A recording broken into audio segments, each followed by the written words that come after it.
Empero el Espíritu dice manifiestamente que en los venideros tiempos algunos apostatarán de la fe escuchando a espíritus de error y a doctrinas de demonios, que con hipocresía hablarán mentira, teniendo cauterizada la conciencia.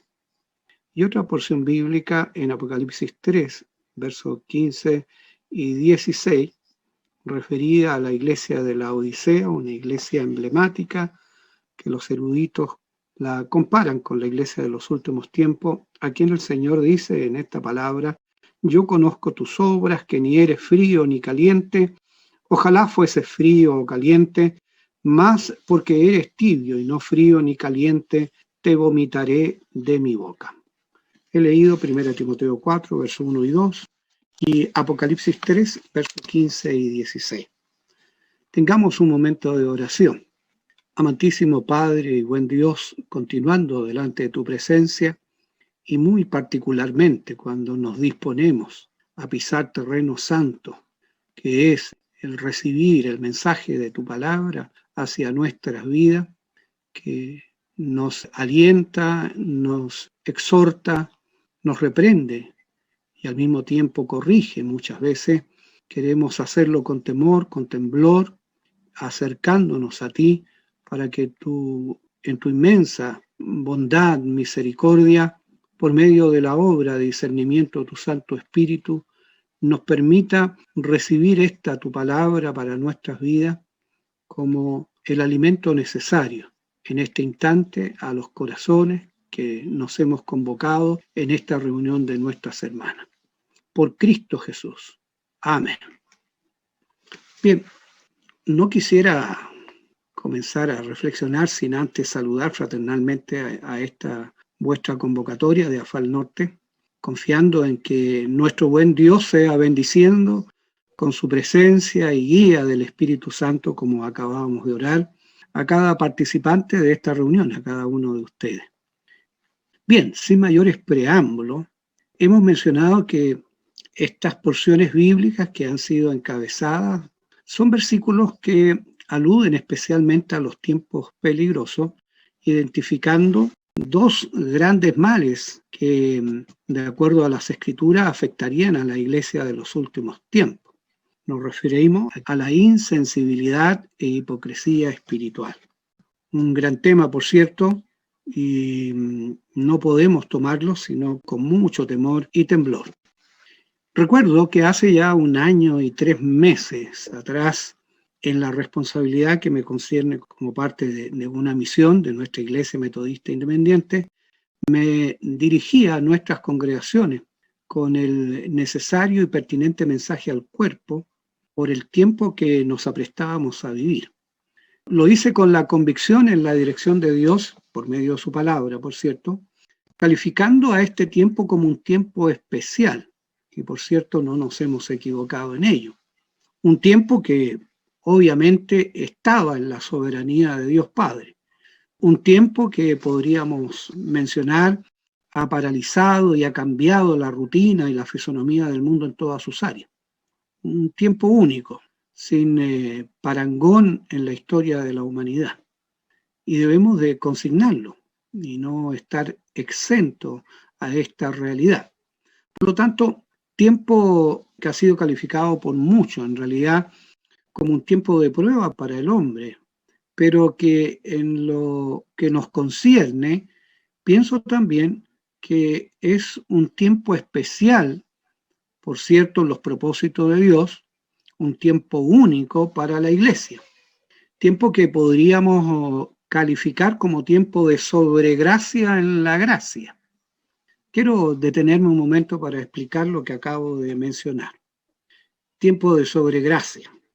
Las Sagradas Escrituras nos muestran que cada vez que hubo juicio de Dios sobre esta tierra, fue un tiempo particular e histórico consignado en las Escrituras, siempre se manifestó la misericordia de Dios en su perfecta justicia, con el propósito de traer mensaje de arrepentimiento para con el mundo y de admonición para con sus hijos, para con su pueblo.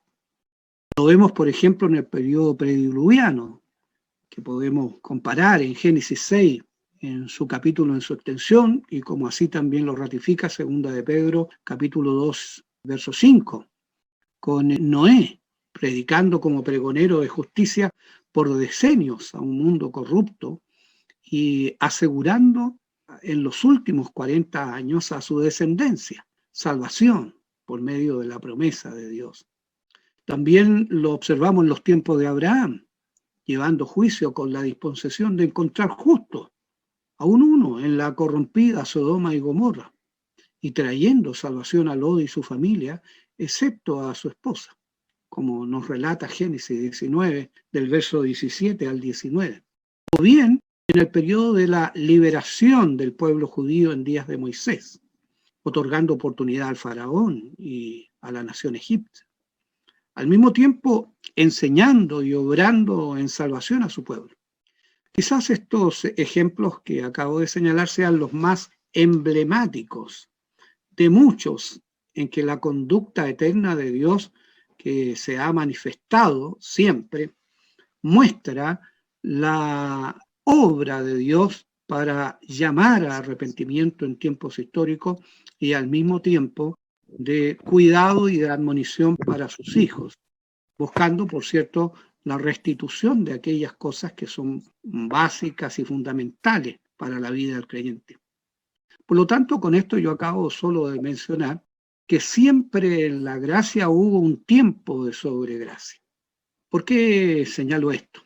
Ya que en lo que a mí concierne, entiendo que hoy, al igual que ayer, por estos días es anunciado por los hechos, pero también por la inmutable palabra de Dios, que el tiempo que vivimos, de acuerdo a Pablo hablando a Tesalonicenses, como así también leíamos a Timoteo, es un tiempo de urgencia y arrepentimiento para con la humanidad corrompida. Con seguridad podemos decir estamos viviendo un tiempo de sobregracia, tiempo de oportunidad para salvación de los perdidos, pero también un tiempo de admonición para su pueblo. Nosotros, la iglesia, sus hijos. Quiero explicar respecto al término admonición, porque podemos dar por sentado que usted lo entiende, pero el término admonición implica despertar y ver el mal con el propósito de corregir un estado o condición frente al peligro. O sea, es una advertencia, pero al mismo tiempo un llamado a corregir aquellas cosas que pudieran estar mal en la vida de los creyentes. Las propias Sagradas Escrituras nos indican el propósito de admonición para con la iglesia. Según 1 Corintios 10, verso 11b, que nos señala, son escritas las palabras de Dios para nuestra admonición, en quienes los fines de los siglos han parado. Ahí vuelve el apóstol Pablo a vincular la admonición con los tiempos finales de los cuales advierte a Timoteo y a la iglesia de Tesalónica. La palabra de Dios cobra, por lo tanto, una inmensa relevancia y renovado valor para un tiempo de necesidad, y podríamos decirlo también, un tiempo terminal, como es el que vivimos los componentes de la iglesia de hoy, y que en la soberanía y voluntad de Dios nos ha tocado vivir. Por cierto, la admonición, cuyo propósito es la corrección de nuestras vidas, necesariamente contempla el examen y la identificación de aquellos yerros o males que pudieran estar afectándonos. Y nos referimos a aquellos males que son permanente peligro y permanente llamado de atención a la iglesia. A través de la historia eclesial de la iglesia, desde la iglesia primitiva hasta hoy, los males que acechan la vida del creyente, podríamos decir que son diversos e identificables con nuestras propias luchas carnales y sus afectos, de acuerdo a la propia advertencia bíblica en nuestras vidas. El grave problema es no reconocerlos. Siempre ha sido así en la historia eclesial. El grave problema ha sido no reconocerlos. Y mucho más grave aún no hacer nada al respecto, desechando la dirección del Espíritu Santo y la guía infalible de las Sagradas Escrituras. Para la Iglesia de los tiempos finales, cobra relevancia la palabra que nos advierte que ante la multitud de testigos en nuestro derredor, incluyendo a quienes nos vituperan, se debe cumplir con la necesaria obra de juicio de nuestras vidas, con el propósito de limpiar y desechar todo aquello que afecte las vestiduras espirituales con las que nos presentaremos a nuestro Redentor. En 1 de Pedro 4:17 la Escritura nos dice, porque es tiempo de que el juicio comience el de la casa de Dios. Y si primero comienza por nosotros, ¿qué será el fin de aquellos que no obedecen al Evangelio de Dios? Entiendo que sería extenso mencionar todos y cada uno de los males que son el riesgo y el peligro y que apunta la Biblia para nuestro autoexamen. Nos referiremos en orden específico a la insensibilidad y la hipocresía espiritual. En cuanto a conceptos, creo que básico y de comprensión horizontal para todos, debemos indicar que entendemos por insensibilidad en el ámbito físico a la incapacidad de percepción de la realidad por falta de uno o más sentidos, como así también en lo emocional, a la condición de una persona que emocionalmente no siente nada ante determinadas circunstancias. En otras palabras, no le va ni le viene y no hay alteración alguna en el medio que le rodea. Claramente el mejor ejemplo de este mal se encuentra en el mensaje de Jesucristo a la iglesia de la Odisea. Por otro lado, entendemos por hipocresía a la proyección de una imagen falsa o irreal de nosotros mismos. O sea, se manifiesta una inconsistencia entre lo que se piensa y se hace o se dice. Esto en muchos casos con la finalidad de no revelar nuestra verdadera personalidad. En este sentido, la hipocresía es engañar a los demás. Es una de las tantas formas que adquiere la mentira. Quizás la peor forma de la hipocresía es aquella en que se transmite algo que no es, y con tanta vehemencia que llega a creerse.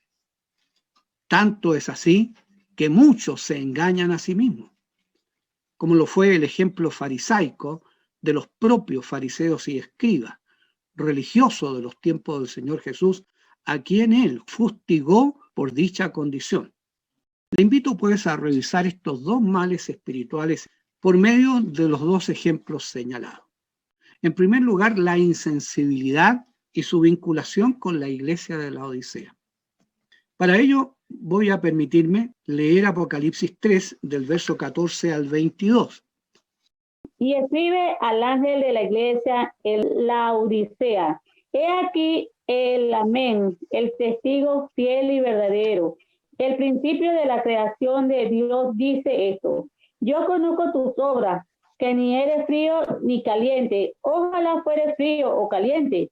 Pero por cuanto eres tibio y no frío ni caliente, te vomitaré de mi boca. Porque tú dices, yo soy rico y me he enriquecido y de ninguna cosa tengo necesidad. Y no sabes que tú eres un desventurado, miserable, pobre, ciego y desnudo. Por tanto, yo te aconsejo que de mí compres oro refinado en fuego, para que seas rico y vestiduras blancas para vestirte, y que no se descubra la vergüenza de tu desnudez. Y unge tus ojos con colirio para que veas. Yo reprendo y castigo a todos los que amo. Sé pues celoso y arrepiéntete. He aquí, yo estoy a la puerta y llamo. Si alguno oye mi voz y abre la puerta, entraré a él y cenaré con él y él conmigo. Al que venciere, yo le daré que se siente conmigo en mi trono, así como yo he vencido y he sentado con mi Padre en su trono. El que tiene oído, oiga lo que el Espíritu dice a las iglesias. Amén. Amén. Muchas gracias.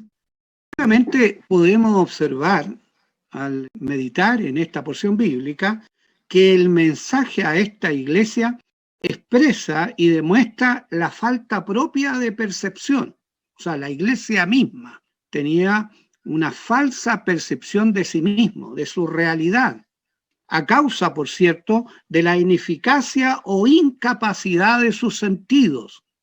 Esta condición insensible afecta su posición espiritual y a la vez, por falta de sensibilidad, afecta sus responsabilidades para con los propósitos de Dios.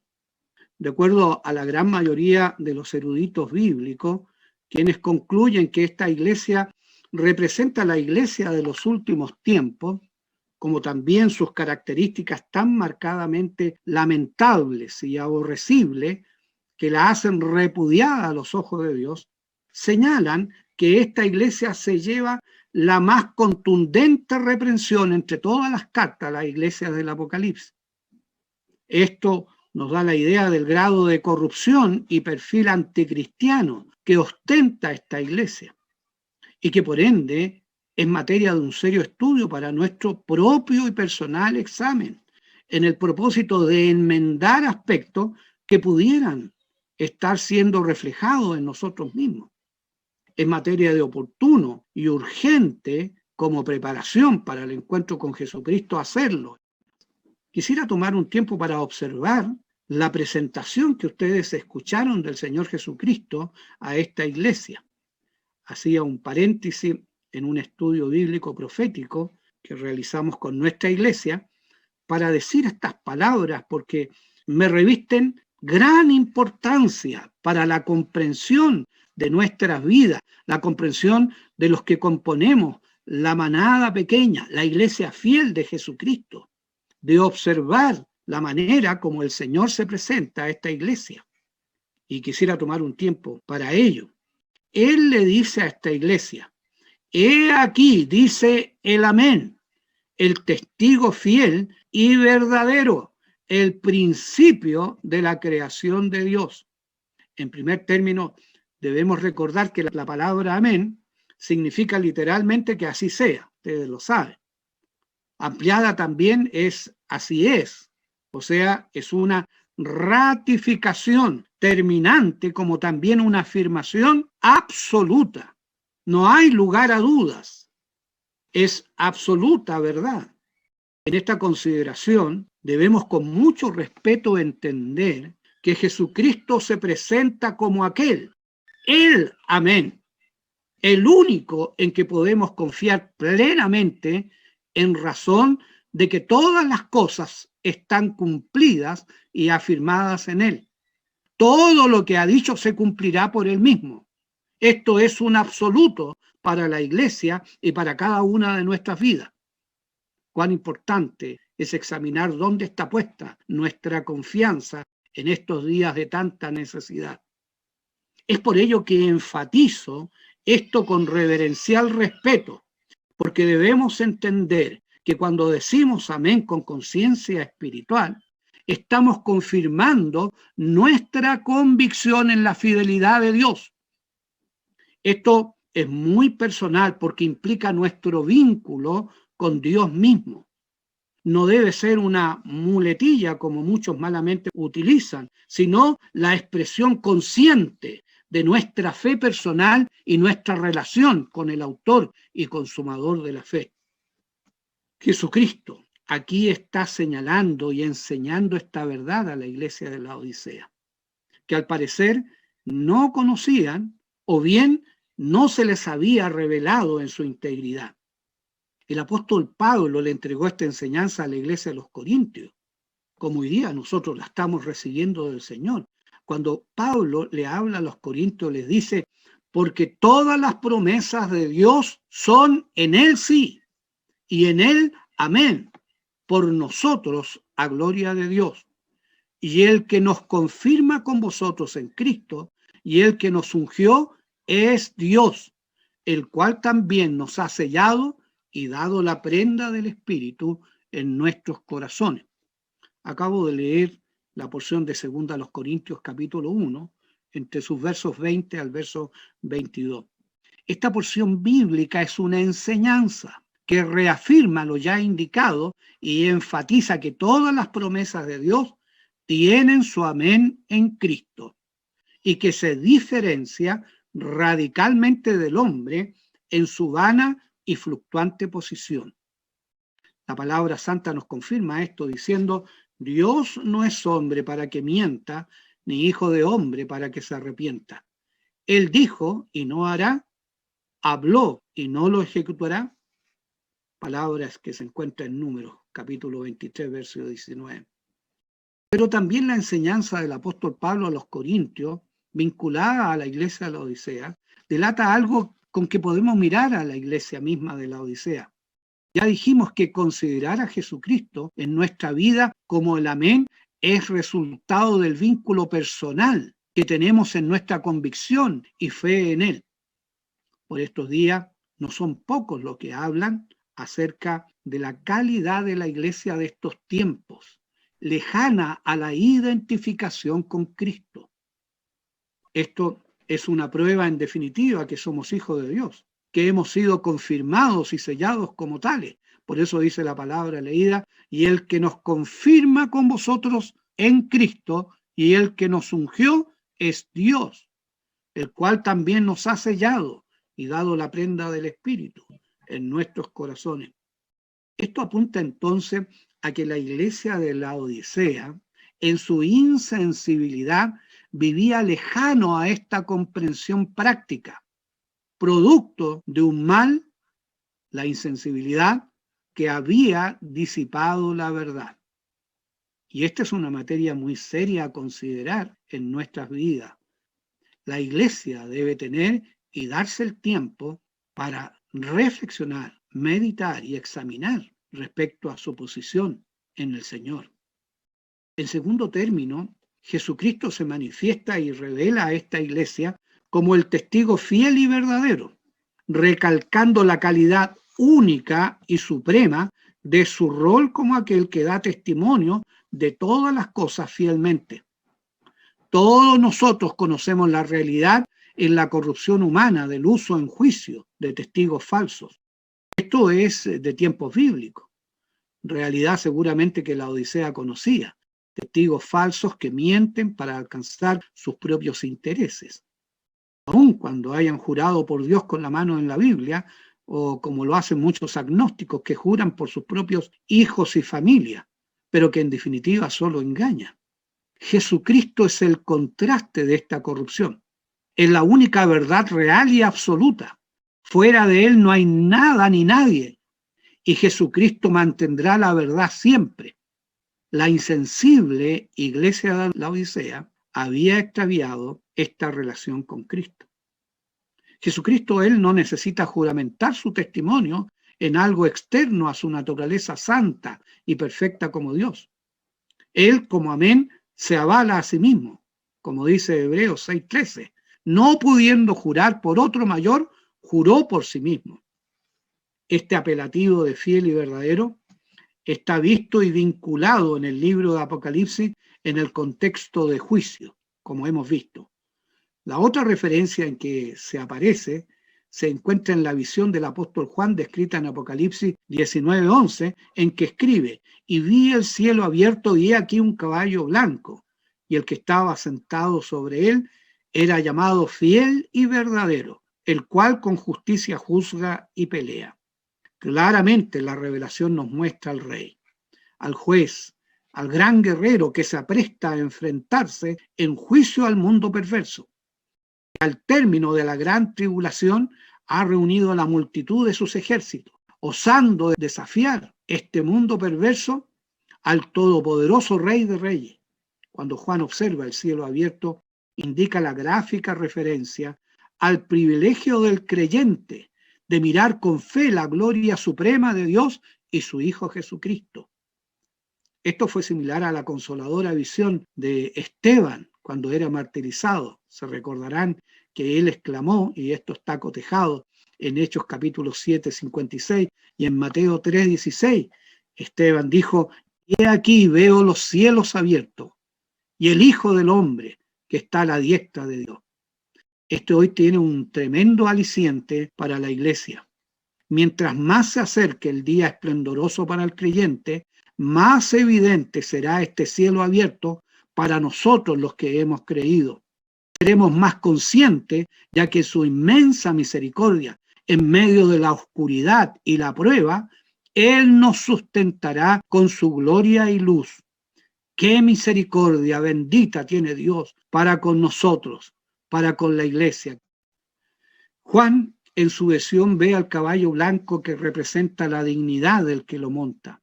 Al igual que en la antigüedad, implicaba que el rey se distinguía por la prestancia de su cabalgadura blanca.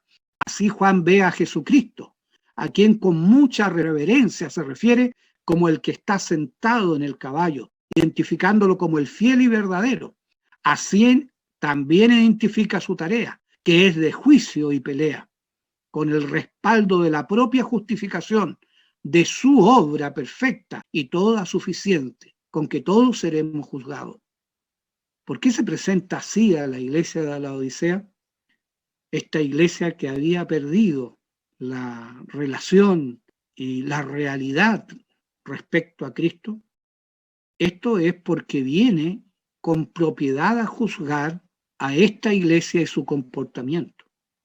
Recuerden lo que permanentemente se señala y que implica la preparación de la iglesia por parte del Espíritu Santo antes que venga nuestro Señor. Primera de Pedro 4:17 dice: porque es tiempo de que el juicio comience de la casa de Dios.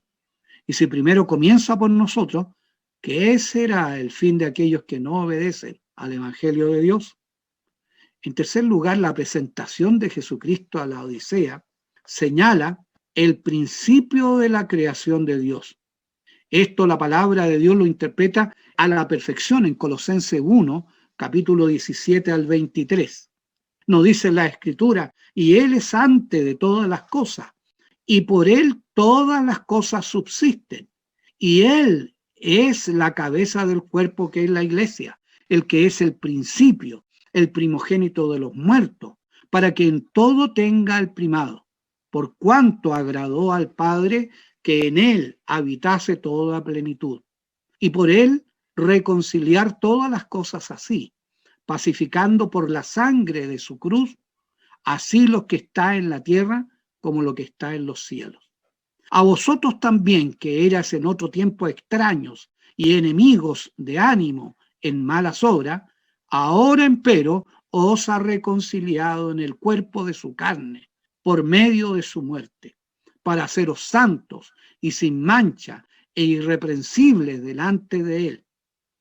Muchos le pueden despreciar y con actitud mundana tratarlo despectivamente, dejándolo esperar interminablemente sin querer atenderle. Amados, Cristo es el objeto de toda la creación.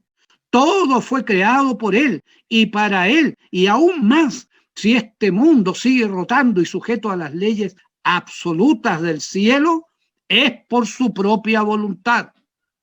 El hombre en su necedad no logra reconocer esto, aunque puede percibirlo si sus sentidos se disponen a la obra de convicción del Espíritu. Esta iglesia insensible había perdido esta perspectiva. Me he tomado este tiempo para dar énfasis a la consecuencia grave que tuvo la insensibilidad de la iglesia de la Odisea. Perdió de vista lo que implica la relación personal con el Salvador. Tanto es así que la palabra lo revela al final del mensaje, ahí en Apocalipsis 3:20.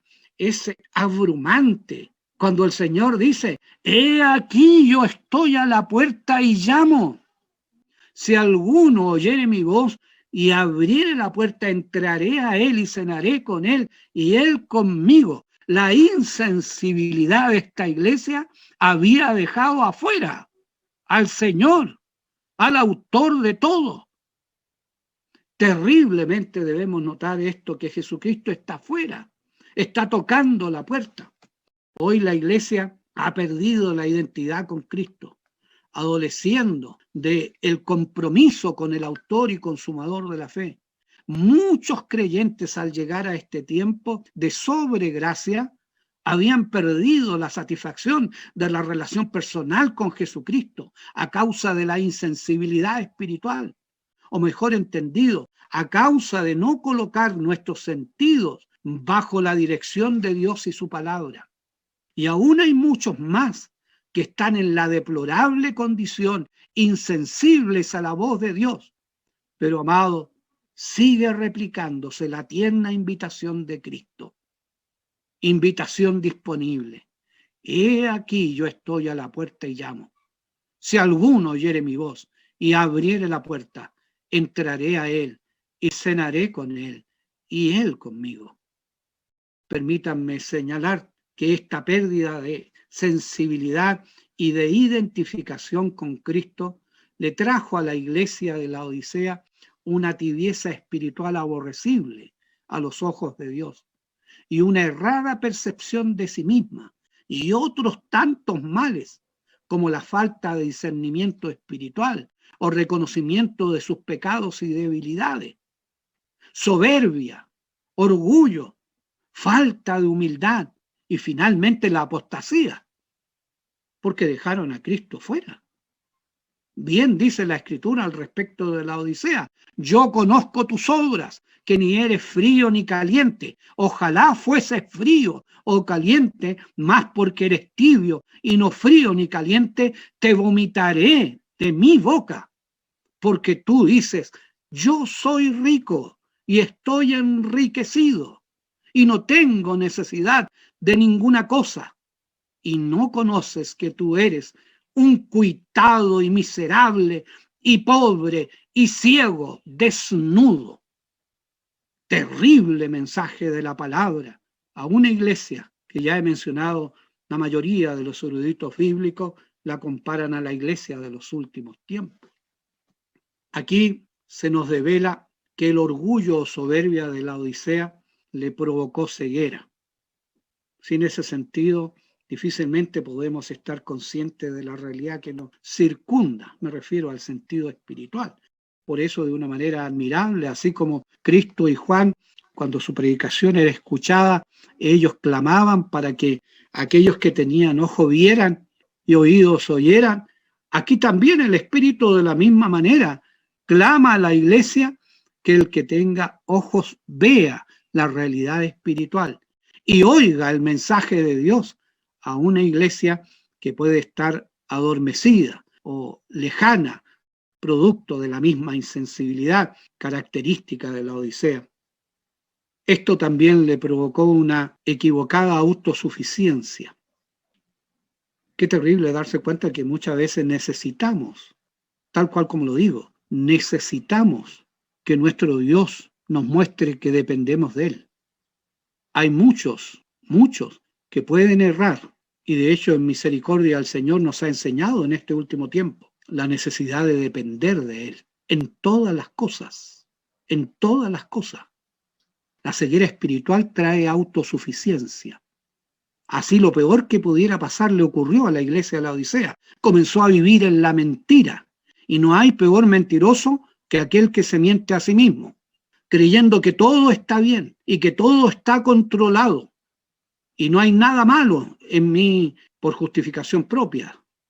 Esta trampa satánica, querida iglesia, sigue funcionando y con mayor fuerza en estos días postreros, como dice el apóstol.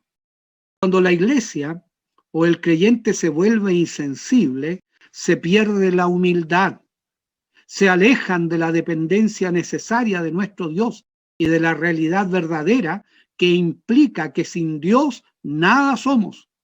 En resumidas palabras, la iglesia de la Odisea había desviado la confianza que solo debe ser depositada en Dios a sí mismos, por lo cual, aparte del orgullo, se habían vuelto idólatras del yo, tal cual como Pablo nos advierte que sería el perfil de los hombres de los últimos tiempos, amadores de sí mismos.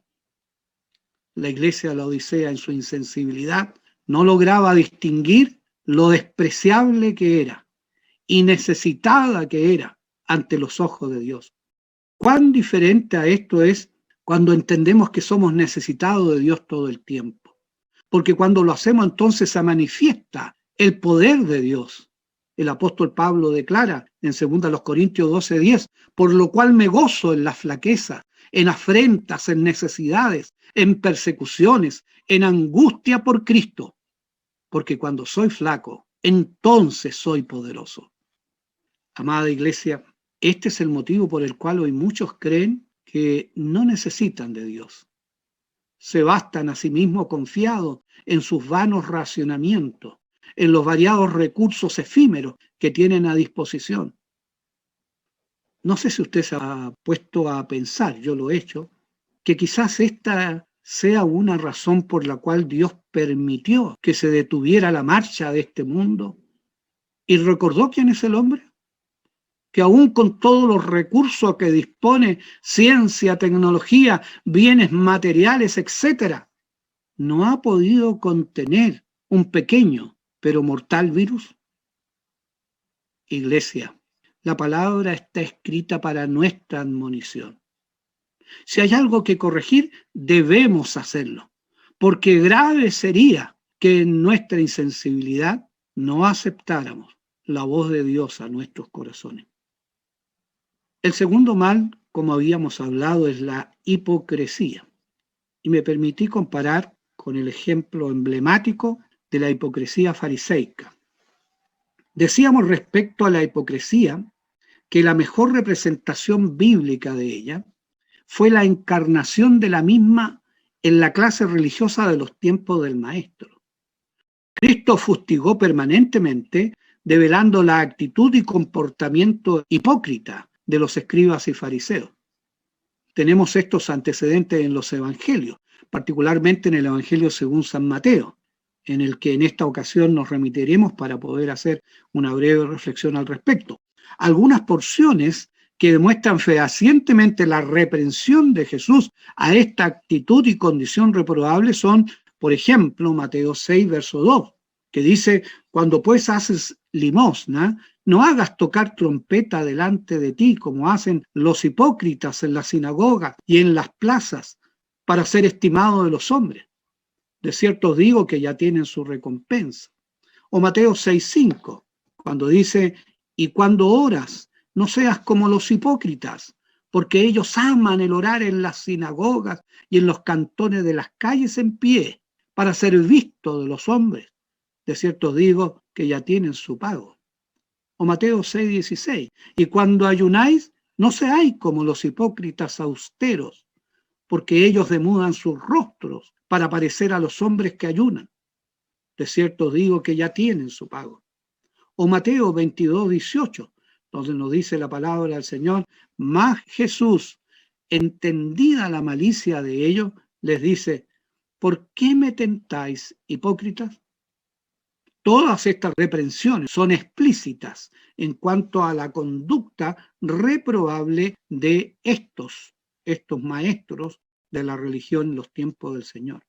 Y muy específicamente podemos observar la repetición de estas en el capítulo 23 de Mateo, donde Jesucristo ya no solo les fustiga de manera individual, sino que hace la denuncia pública, en la que nos describe sobre este comportamiento del cual debemos cuidarnos los creyentes, y especialmente a quienes se nos ha puesto para apacentar las ovejas. Aunque todo el capítulo es un manifiesto reprochable de la hipocresía, me refiero a Mateo 23, estas actitudes o acciones se resumen en los 8 ayes o quejas censurables descritas en el capítulo. Ayes que son muy familiares en connotación a la de los profetas del Antiguo Testamento, como Isaías 5 del verso 8 al 23 o Habacuc 2 del verso 6 al 19. Estos ayes tenían connotación de condena, al igual que los de Mateo 23. Revisémoslos brevemente con el fin de entender la actitud censurable de la hipocresía.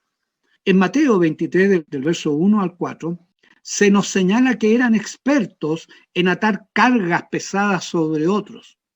Esto implica que si bien tenían como base la correcta ley mosaica, los fariseos de manera legalista se aferraban a sus propias escuelas con sus sistemas, imponiendo obras que ni ellos podían cumplir. ¿Cuánto peligro existe hoy repetir los mismos errores, impidiendo con un juicio humano y carnal la salvación de los perdidos? Muchos se sienten liberados a juzgar quién puede y quién no puede ser salvo. Esto es muy peligroso porque revela una actitud hipócrita, como lo ratifica el primer ay que se nos presenta en Mateo 23:13. Más hay de vosotros, escribas y fariseos hipócritas, porque cerráis el reino de los cielos delante de los hombres, que ni vosotros entráis, ni a los que están entrando dejáis entrar. El segundo ay, o reprochable acción hipócrita, es señalado inmediatamente en el verso 14. Ay de vosotros, escribas y fariseos hipócritas, porque coméis las casas de las viudas y por pretexto hacéis larga oración. Por esto llevaréis más grave juicio.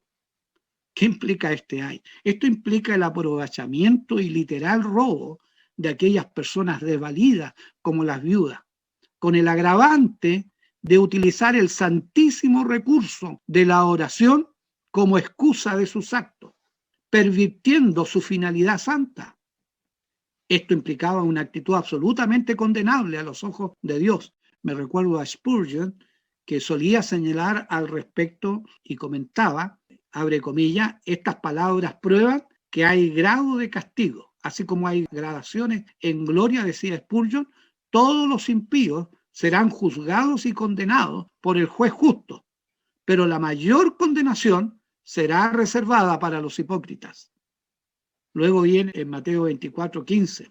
¡Ay de vosotros, escribas y fariseos hipócritas! Porque rodeáis la mar y la tierra por hacer un prosélito, y cuando fuere hecho, le hacéis hijos del infierno doble más que vosotros.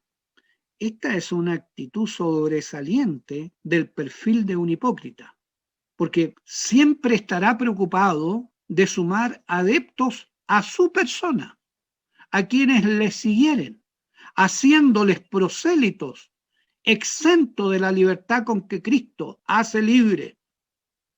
La palabra prosélito es una transliteración de la palabra griega proselutus, que significa alguien que se ha acercado o aproximado.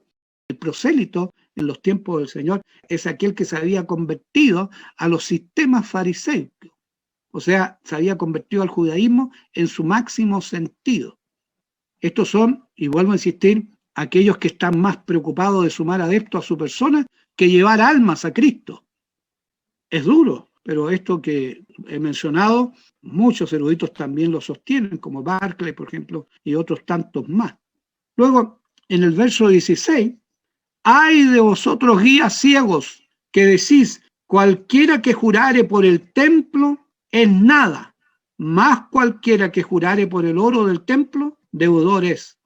La condición hipócrita, en su máxima expresión, lleva, por cierto, a la ineficacia de los sentidos, estando vinculada de esta forma a la insensibilidad en razón de la comprensión de las cosas espirituales, como lo presenta el mismo Señor en el pasaje leído, en el que, por el claro ejemplo que Jesús interpola, lo que dice el Señor en otras palabras, ¿cuál es mayor, la ofrenda o el altar que santifica la ofrenda? Aquí Jesús hizo hincapié en que el altar en sí es más grande que el sacrificio que se realiza sobre él. El altar es el lugar establecido de encuentro de Dios y el hombre. Y nuestro altar, hermanos, es el mismo Señor Jesucristo y su obra en la cruz. Nosotros podemos estar dispuestos a ofrendar nuestra vida, pero sin Cristo, como nuestro altar, no tendría sentido alguno. Hoy no son pocos los que pueden haber perdido la visión espiritual al respecto, mas la misericordia de Dios y su palabra nos corrige. Y esto nos lleva al quinto ay, que se expresa de la siguiente manera. Leo en Mateo 23:23. Ay de vosotros, escribas y fariseos hipócritas, porque diezmáis la menta y el eneldo y el comino, y dejáis lo que es más grave de la ley, es a saber el juicio y la misericordia y la fe. Esto era menester hacer y no dejar lo otro. Claramente el Señor aquí nos asevera el correcto mandato a cumplir, pero corrige el espíritu con que el fariseo hipócrita lo hacía. acción más preocupada del testimonio a los ojos de los hombres que a la disposición del corazón frente a Dios, alejándose de la voluntad de Dios que expresa, por ejemplo en Oseas 6:6, porque misericordia quise y no sacrificio, y conocimiento de Dios más que holocausto. Y que el mismo Señor replicó en Mateo 9:13, andad pues, dice el Señor a la iglesia, y aprended qué cosa es misericordia quiero y no sacrificio, porque no he venido a llamar justos, sino pecadores a arrepentimiento, dice el Señor Jesús. La actitud hipócrita siempre nos alejará de la justicia, la misericordia y la fe, por cierto que son las más importantes de la ley. En el verso 25, ay de vosotros escribas y fariseos, hipócritas, porque limpiáis lo que está de fuera del vaso y del plato, mas de dentro están llenos de robo y de injusticia. Los fariseos hipócritas son denunciados por Cristo en este ay, señalando que su actitud era inmensamente reprobable, porque se preocupaban grandemente por su apariencia externa de justicia, pero no se preocupaban por un interior lleno de pecado y corrupción. De acuerdo a Mateo 23, del verso 27-28, estos líderes religiosos tenían apariencia de bien, pero sin vida espiritual en su hombre interior. En el verso 27, el Señor establece el último de los ay. Ay de vosotros, escribas y fariseos hipócritas, porque sois semejante a sepulcros blanqueados, que de fuera a la verdad se muestran hermosos, mas dentro están llenos de huesos de muerto y de toda suciedad. Para mayor comprensión de esto, debo contarle que era costumbre de los judíos de aquel tiempo blanquear las tumbas en la ciudad de Jerusalén. Antes de la Pascua lo hacían, era una de las costumbres culturales, limpiaban los sepulcros y los dejaban relucientes. Pero aparte tenía otro propósito. El propósito era que estos estuvieran limpios, de tal manera que nadie fuera a tocarlos accidentalmente, haciéndose impuros. Por eso que el Señor muestra este ay, aduciendo que son similares a esos sepulcros, que se ven realmente limpios, blanqueados, se ven admirables. Y les dice a estos líderes religiosos que se esmeraban por hacerse resplandecientes y que podían denotar quizás una belleza externa, pero muertos por dentro. Qué peligroso es este estado, hermanos, en que el enemigo nos seduce a vestirnos con trapos a nuestra vista que se ven lujosos, pero no son sino trapos de inmundicia, como los trata la Escritura, que son nuestras propias justicias, pensando que limpio estamos, satisfaciéndonos y adormeciendo nuestros sentidos espirituales, sin permitir que se descubran nuestras vergüenzas y pecados ocultos que deben ser confesados, buscando la misericordia y oportuno socorro de Dios a nuestras vidas. Él ve lo que somos en realidad, no lo que aparentamos ser para otros hombres. Nos engañamos si actuamos de esta manera. Por último nos dice en Mateo 23-29, este es el octavo y último ay. Ay de vosotros, escribas y fariseos hipócritas, porque edificáis los sepulcros de los profetas y adornáis los monumentos de los justos. Estos, los fariseos y escribas, profesaban venerar a los profetas muertos, pero rechazaban a los vivos, como rechazaron y fueron cómplices en la muerte de Juan el Bautista, y lo fueron para con el mismo Hijo de Dios. Al hacerlo mostraban que realmente eran hijos de los que asesinaron a los profetas en los días de antaño. Nosotros expresamos la misma idea cuando pensamos que no hubiéramos negado a Jesús como lo hicieron los otros discípulos, por ejemplo, si se nos preguntase. Para que entiendan, menciono esto. Amados hermanos, de acuerdo a lo observado en Mateo 23, el perfil hipócrita de los falsos maestros está marcado por aquellos rasgos carnales que les afectan. Son personas que necesariamente necesitan ser reconocidas a costa de su bienestar emocional. Aman ser saludados y considerados, según Mateo 23, del 5 al 10. Su falta de sinceridad la revelan por medio del deseo insano de aparentar una falsa espiritualidad. muchas veces llenas de juicio hacia los demás, pero incapaces de medir sus actos o de los suyos con la misma plomada. Como dice un erudito de las Escrituras, en una palabra, como todos sus sucesores en espíritu, hasta el presente día, ellos, o sea, los hipócritas, eran duros con otros, pero muy indulgentes consigo mismos. Son capaces de llegar al repudiable odio, celo y persecución contra quienes ven como competencia. Esto lo sufrió en carne propia el mismo Señor. Todo lo anterior, por cierto, revela la carnalidad de sus actitudes y la falta de seguridad en sí mismo y en la obra de Dios en sus corazones. Como por cierto, la lejanía de la relación y voluntad para con Dios en sus vidas. La Iglesia, cada uno de nosotros, amados hermanos, debemos realizar un severo autoexamen hoy para no ser afectados e infectados por la repudiable actitud hipócrita, severamente reprendida por Cristo. Esto no implica ni debe llevar el juicio humano e imperfecto del uno para con el otro, sino implica hacer nuestro propio examen a la luz de las sagradas escrituras, porque es la única que puede juzgar. Como el apóstol Pablo aconseja a la iglesia de Corintios, y Dios por su palabra a nosotros hoy. 2 Corintios 13:5. Examinaos a vosotros mismos si estáis en fe. Probaos a vosotros mismos. ¿No os conocéis a vosotros mismos que Jesucristo está en vosotros? Si ya no sois reprobados.